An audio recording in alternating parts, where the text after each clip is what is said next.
శ్రీ సత్యసాయి జిల్లా పుట్టపర్తిలో గత వారం రోజులుగా వర్షాల కారణంగా కోతకు గురైన పంటలను అధికారులు ఇప్పటి వరకు అక్కడ చేరుకొని రైతులను పరామర్శించిన దాఖలాలు లేవని, కావున రైతులను ఇప్పటికైనా గ్రహించి రైతుల పక్షాన నిలబడి రైతులకు తగిన నష్టపరిహారం చెల్లించే విధంగా చూడాలని తెలుగుదేశం పార్టీ కార్యదర్శి సామకోటి ఆదినారాయణ అన్నారు. రైతే దేశానికి వెన్నెముక లాంటి వాడు. రైతు అహర్నిశలు కష్టపడితే తప్ప మనం తినే కంచంలోకి అన్నం మెతుకు రాదని అన్నారు.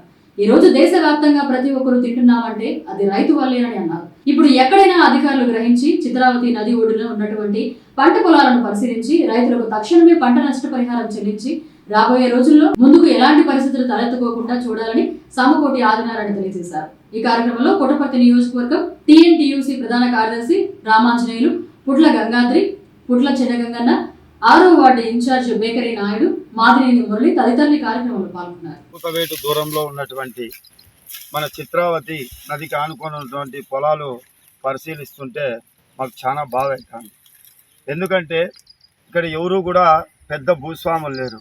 ఉన్న అరాకొరా భూములతో రైతులు అప్పు చేసి పంటలు పెట్టుకున్నారు. అయితే ఇది ఒకసారి కాదు, ఇప్పటికి 2-3 సార్లు ఇలా జరిగి పంట నష్టపోయిందని చెప్పేసి వాళ్ళు చాలా ఆవేదన వ్యక్తం చేస్తున్నారు.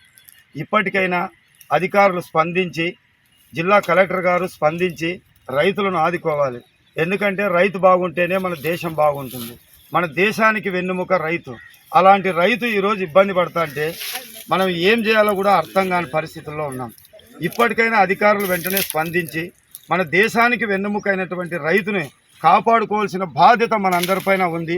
ఈ పొలాలు చూడండి మీరే ఒకసారి, ఎక్కడికి పోయినా కూడా వాళ్ళు పంట చేతికి వచ్చింది తినేటప్పుడు సరిగ్గా ఇవన్నీ పోయేతలకే ఎంత ఇబ్బంది పడుతున్నారో మనం కూడా ఒకసారి రైతుల పక్షాన పోరాడాల్సిన అవసరం ఉంది. కాబట్టి మేము తెలుగుదేశం పార్టీ తరఫున అందరూ కూడా వచ్చినాము.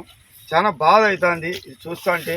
అధికారులు వెంటనే స్పందించకపోతే మేము ఇంకొకసారి కూడా కలెక్టర్ గారికి అర్జీ ఇచ్చి మేము వాళ్ళకి నష్టపరిహారం అందించే వరకు కూడా పోరాడతామని చెప్పేసి మేము తెలియజేస్తాం. మరిన్ని అప్డేట్స్ కోసం మన HN9 టీవీ ఛానల్ని సబ్స్క్రైబ్ చేసుకోండి.